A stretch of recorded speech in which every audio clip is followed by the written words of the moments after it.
Kalau pramuka secara materi sudah selesai. Sudah selesai. Cuman kita tinggal fokuskan ke acara-acara yang belum guys. Misal pembagian bed, terus mungkin kalau sempat ada bantara, terus juga mungkin ada lagi nanti yang seleksi nanti yang untuk naik ke tingkat selanjutnya dari BPJDA ke BCDA dan ke CDA itu.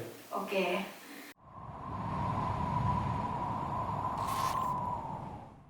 Assalamualaikum warahmatullahi wabarakatuh. Kembali lagi bersama aku Laila Nurfadila di podcast KFIS edisi Ramadan.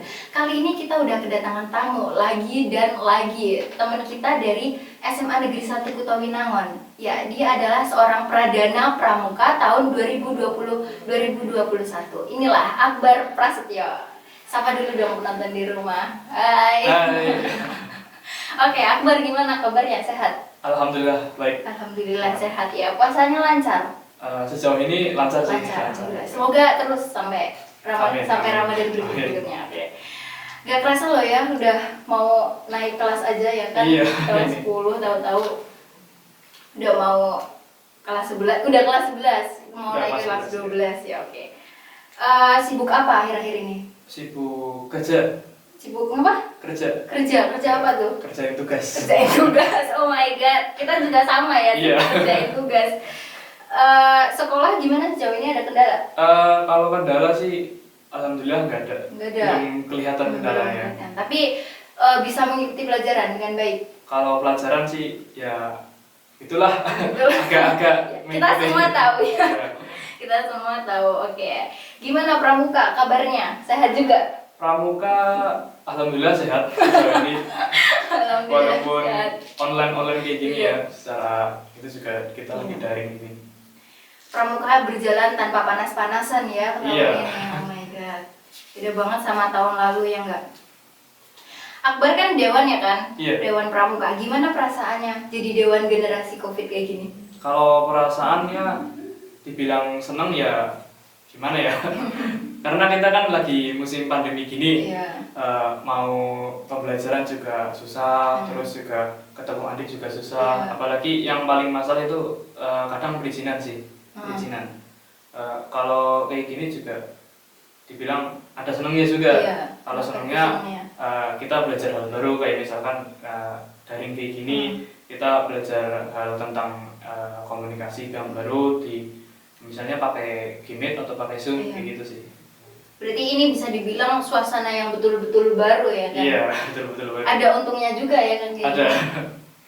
Kak Akbar di pramuka kan jabatannya pradana nih. Bisa dijelasin nggak sih pradana itu apa? Terus tugas-tugasnya ngapain aja sih? Kalau tugasnya pradana itu sih yang utamanya mimpin ambalan ya. Kayak misal sesuai utamanya mimpin lah artinya. Kalau tugas-tugas lain juga tanggung jawab kepada anggotanya. Kalau misalkan ada masalah kita turun tangan, gitu sih yang utama. Ini pertanyaan yang sama yang kemarin udah disampaikan ke Kak Fatih nih ya kan. Jadi pradana itu dipilihnya gimana? Dipilih gimana ini? Dites atau gimana waktu itu? Kalau dites sih wajib ya. Iya. Karena kan kita lewatin beberapa tes, salah satunya tes yang macam-macam gitu lah. Kalau untuk pradana sendiri, saya nggak tahu gimana milihnya karena tiba-tiba pas lagi di rumah lagi rebahan santuy gitu kan, tiba-tiba kok dipanggil sama kakak angkatan yang pradana sebelumnya, terus disuruh ke sekolah, nggak tahu kenapa sama Kak Tiar, yang waktu itu juga pradana dari era Kartini ya. Waktu itu kita dipanggil, nggak tahu kenapa ke sekolah disuruh ke gazebo yang di belakang perpus gitu. Nah pas lagi kita ke sana, kayak gitu dibilangin semua. Ya, tahu-tahu jadi pradana. Tahu-tahu jadi pradana. Gitu.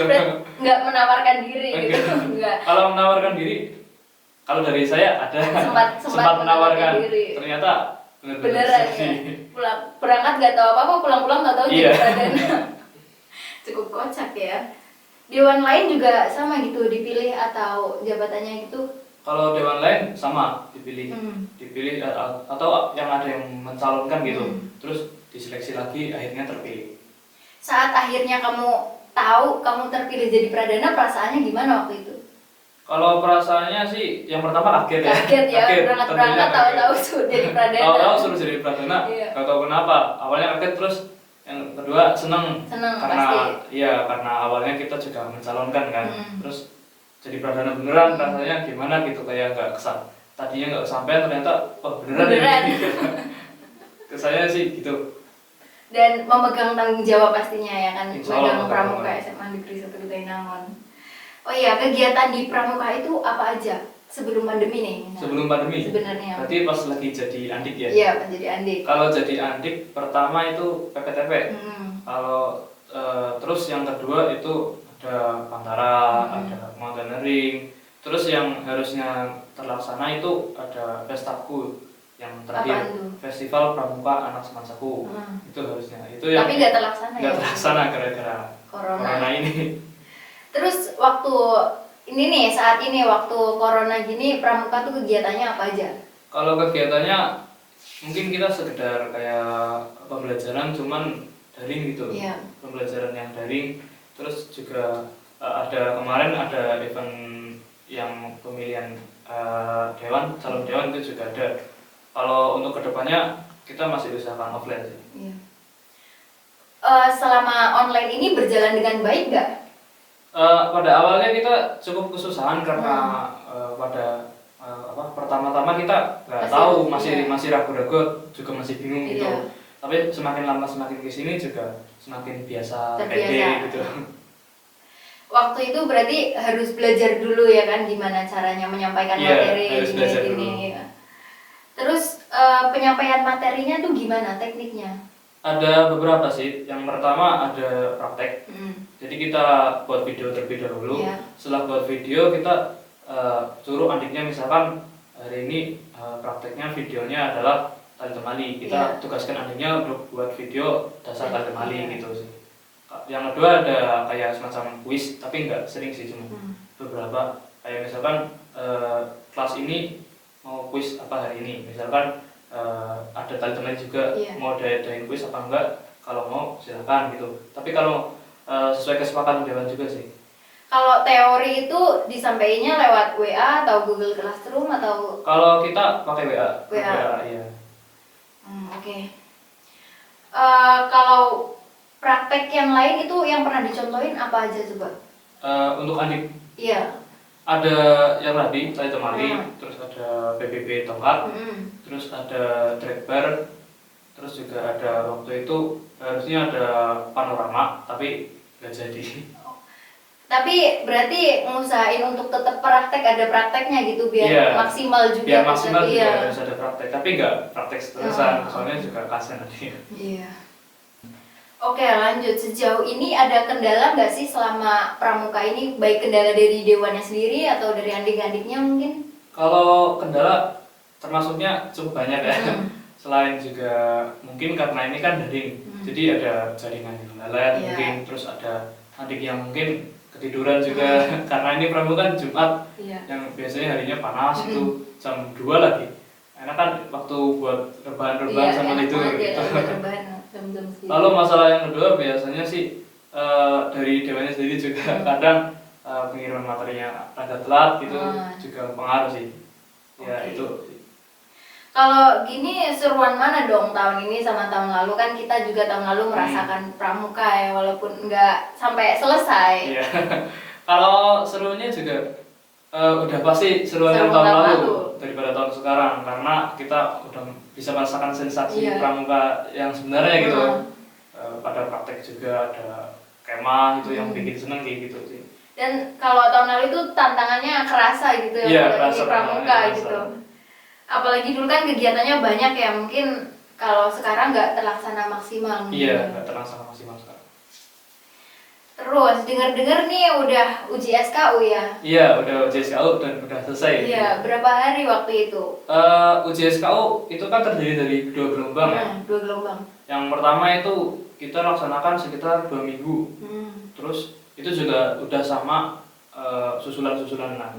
Nah, yang uji gelombang kedua itu kita agak lamakan sedikit, sekitar 2 minggu. Terus ada 3 hari untuk susulan gitu. Oke.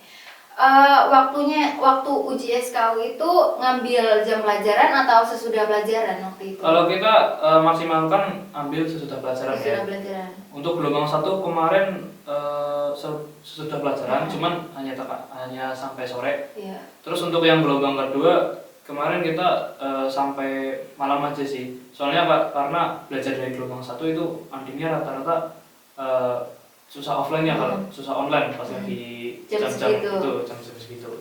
Jadi ngambil waktu setelah, intinya nggak ganggu jam pelajaran ya. Iya, jam pelajaran dan juga nggak ganggu belajar adik.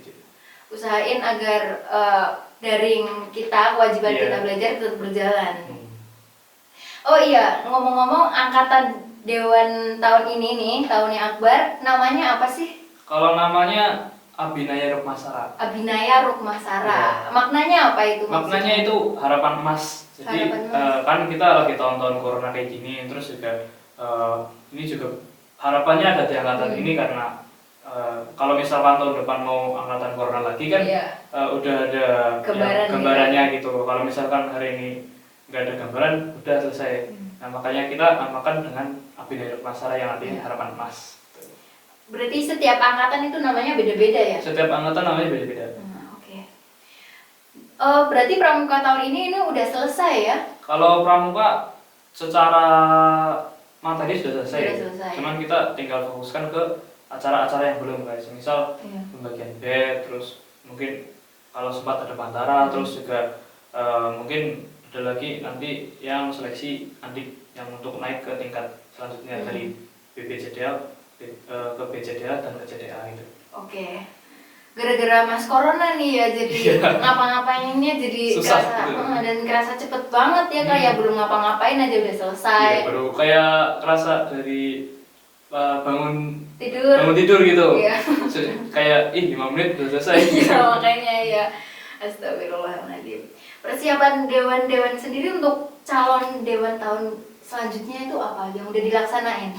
Kita kemarin udah laksanakan yang namanya seleksi BPJDA. Jadi BPJDA itu seleksinya offline. Alhamdulillah kita bisa adakan offline sesuai kayak untuk isinya sih kayak biasa sih, wawancara, terus ada materi juga untuk selingan dan yang lain-lain. Terus kita juga sudah naik ke tingkat selanjutnya yaitu BCDA, dan selanjutnya kita mungkin setelah lebaran ada seleksi CDA untuk yang terakhir. Oke. Berarti ini tuh ada offline dan ada online-nya juga atau offline? Ada online juga ada offline. Biar karena misalkan kalau misalkan masih BPJDA kan kita harus lihat adiknya gitu loh. Kalau misalkan udah ke BPJDA kan kita udah punya gambaran, tinggal wawancara yang lebih lanjut gitu. Oke, kalau cerita tentang pengalaman yang paling berkesan selama Akbar jadi andik. Jadi andik ya? Iya. Yang paling berkesan itu pas lagi acara kemah. Kemah yang apa ini? Banyak ada PPTP, terus juga bantara juga ada, terus juga kalau kegiatan biasa mountaineering gitu. Ada. Kalau PPTP nih, dari PPTP dulu, asik gak sih, gimana sih gambarannya PPTP dulu biar adik-adik juga tahu nih? Iya. Gambaran untuk PPTP ya itu gambarannya asik, senang gitu dan susah. Iya. Itu kita di sana itu kayak kegiatan intinya itu kayak pengambilan scrap dan bed ambalan gitu. Iya, waktu itu. Iya.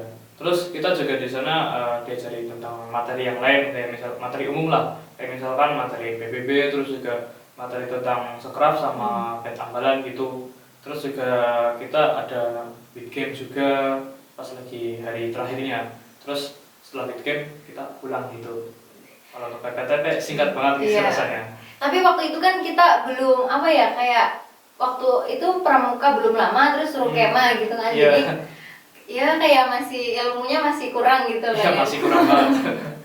Tapi dari situ justru kita malah belajar banyak dari PPTP itu. Banyak banget. Iya. Harusnya. Terus beranjak dari PPTP ke apa ya kira-kira yang spesial? Mountaineering deh. Mountaineering itu yang paling senang kedua sih setelah bantara. Iya. Mountaineering itu kegiatan kayak mendaki lah. Mendaki intinya. Waktu itu kita ada di lapangan yang di Arkopeni ya betul. Lapangan Arkopeni, di sana kita intinya senang-senang gitu lah. Untuk itu kan ada 2 shift, yang shift pertama itu ada yang mendaki dulu, terus yang kedua good game. Kalau saya kebagiannya alhamdulillahnya yang senang-senang dulu gitu. Good game sama aku juga iya. Iya. Ternyata ya. Jadi senang-senang dulu, kita ada permainan sana sini yang senang-senang lah, intinya ada permainan yang angkat bola, terus ada yang lain juga, kalau kalah suruh nyanyi gitu. Ada gitu. Seru ya. Seru banget gitu waktu itu. Terus shift kedua waktu itu senangnya gimana? Senangnya karena waktu itu kan ada pos PBB. Iya. Kebetulan pos PBB yang paling kayak gimana ya? Iya, paling greget lah. Kayak dihindari gitu. Iya. Nah kebetulan aku berangkatnya itu paling terakhir. Nah setelah paling terakhir di pos PBB baru sampai sana disiapkan suruh pulang. Sama, berarti kita bareng. Iya waktu itu bareng berarti ya. Nggak tahu tapi. Itu yang paling senang itu udah senang, awalnya senang, terus juga setelah duhur itu kan suasananya rada enak buat naik gunung. Terus udah itu sorenya langsung pulang, itu kan seneng banget. Tapi asik ya, termasuknya waktu itu mountaineering kita kayak menjelajah gitu gunung-gunung, pakai arah, nentuin arah waktu itu, bikin peta pita apa ya? Iya waktu itu bikin peta pita pakai kompas lah segala macam, walaupun nggak mudeng lah gitu. Iya masih bingung ya. Masih bingung waktu itu karena iya. baru pertama kali juga sih. Oke, habis dari mountaineering nih ke Bantara. Bantara nih event besar ya? Event paling besar. Event terbesar di Pramuka. Di Pramuka, apalagi di SMA Negeri 1 Bendungan. Gimana ini? Yang paling kamu ngerasa kayak kenangannya paling nggak bisa dilupain waktu Bantara itu waktu apa? Waktu Bantara kenangan paling itu gimana ya? Waktu di hutan. Waktu di gunung itu. Waktu di gunung kan kita waktu itu sore pas lagi pagi itu kan, baru malamnya juga turun hujan. Iya. Otomatis jalannya licin, terus juga banyak akar-akar yang menerjang, terus juga waktu itu lumayan pas lagi pagi-paginya sih, walaupun udah terang di sana kan masih ada kayak gelap-gelap sedikit gitu. Di sana banyak momen kocaknya, di sana banyak lah. Itu ada yang kepleset, ada yang gimana ya, pas lagi sampai pos ini disuruh makan biskuit, padahal lagi jam siang-siangnya gitu. Udah jam 11 siang, terus sampai atas disuruh makan biskuit, itu kan rasanya kayak salib banget gitu. Udah nggak dikasih air lagi, suruh makan tapi nggak dikasih air ya. Waktu itu reguku yang paling gimana ya, logistiknya paling banyak kemungkinan. Jadi waktu itu kebetulan kan tasku kan gede banget, gede sendiri biasanya kayak tas camping gitulah.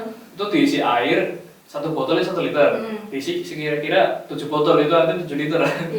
Itu gotongnya awalnya kan pas lagi pos pertama, yang pos pemberangkatan. Itu pos pemberangkatan harus pinsanya yang angkat. Nah kebetulan waktu itu udah bawa beban berat. Terus disuruh bawa itu juga tas, terus bawa tongkat juga. Susah banget waktu itu. Padahal waktu itu awalnya mendakinya nggak lumayan terjal sih. Kayak ada landai-landainya sedikit gitu. Tapi waktu itu berat banget, waktu itu kan 7 liter lah gitu. Bayangkan 7 liter ya. Itu pas di pos kedua diganti sama temennya, ganti-gantian gitu. Terus sampai yang terakhir nggak kuat, kita akhirnya pakai tongkat dipotong gitu. Sama. Iya. Tapi waktu itu inget gak sih, kita di Karangbolong kan ya? Iya, di Karangbolong.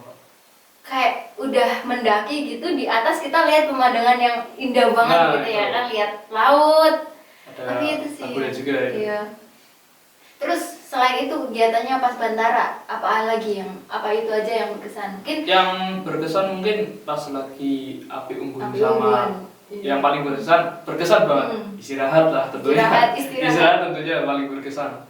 Kita udah capek-capek di situ, terus ada makan-makan bareng, terus juga waktunya satu lagi yang berkesan yaitu waktu itu kan lagi istirahat juga, makan-makan lah, makan ayam pakai sambal, pakai es teh gitu, enak banget. Terus tiba-tiba dewanya itu yang kayak bikin gimana ya, tiba-tiba kok nyemprit gitu. Kan waktu itu ada 3 pinsa, makan ayam semua sama mie. Waktu itu langsung nyemprit, kita lari semua. Nah, yang bagian itu ayamnya masih digigit. Jadi waktu itu baris sama ada yang ayamnya digigit, ada yang sepatunya baru separuh, ada yang celananya nggak ada sabuknya gitu lah, lucu-lucu semua. Iya benar. Itu yang paling amat berkesan sih. Oh, oke. Kita waktu itu udah ngerasain seneng-seneng kayak gitu, belum sempat cerita sama teman, udah dikasih kabar suruh libur 2 minggu katanya. 2 minggu katanya ya. Nah, waktu itu bilangnya 2 minggu ya, sampai 1 tahun lebih malah. Udah anniversary ini corona. Oke, kita udah selesai ngomong itu. Kalau pengalaman yang paling berkesan saat ini, saat kamu jadi dewan? Saat jadi dewan pengalaman berkesan ya. Gak ada ya. Beda. Gak ada, karena mungkin belum ada. Karena kita kan masih setelah ini kan mungkin ada beberapa kegiatan lagi 1-2 lah. Insya Allah kalau bisa jalankan offline, kalau enggak ya kita pakai online. Tapi harus yang ada pesannya gitu, buat adik maupun buat dewan gitu. Iya. Oke, lanjut nih ya. Yang terakhir, pesan dari Akbar untuk teman-teman dewan saat ini apa kira-kira? Pesan yang gimana ini? Ya yang gimana kek, yang pesan aja. Untuk pesan motivasi gitu iya, lah ya. Untuk dewan saat ini. Untuk dewan saat ini sih yang pertama harusnya tetap jaga kekompakan, solidaritas juga, terus juga jangan lupa tugas nih masing-masing, walaupun dalam kendala tugas sekolah juga amat menumpuk gitu ya. Terus juga untuk selanjutnya terus dikembangkan. Mungkin ini juga pramuka, apalagi pramuka di SMA udah bimbing adik lah, banyak sekian banyaknya satu angkatan lebih dari 300 anak gitu. Itu sih. Kalau untuk mungkin calon dewan selanjutnya, untuk dewan angkatan selanjutnya, pesannya untuk apa? Untuk pesannya tetap jaga solidaritas kalau besok kalian kepilih. Terus juga kalau misalkan kalian kepilih besok, jalani itu dengan ikhlas, penuh tanggung jawab juga ya Kak. Tentunya kita milih itu nggak milih asal pilih, asal minat. Terus walaupun kalian mungkin ada yang nggak minat lah gitu, terus tiba-tiba pilih, berarti kalian bisa dipercaya gitu, udah dipertanggungjawabkan gitu. Itu sih. Oke, siap. Terima kasih ya Akbar, kita udah ngobrol-ngobrol dari tadi. Akbar udah mau nyempetin mampir ke podcast KFVS. Karena juga lagi gabut. Iya. Cukup asik juga ya kita ngobrolnya kali ini. Semoga Akbar kapan-kapan bisa main ke podcast KFVS lagi ya. Oke. Sampai sini aja kali ya ngobrol-ngobrol kita kali ini. Semoga podcast kita kali ini bermanfaat untuk para penonton di rumah. Mau dimanapun, nggak cuma di rumah, dimanapun. Jangan lupa kalian untuk yang nonton, tinggalin like, comment, share video ini jika kalian rasa video ini bermanfaat. Oke, sampai jumpa di podcast-podcast selanjutnya. Bye-bye, wassalamualaikum warahmatullahi wabarakatuh.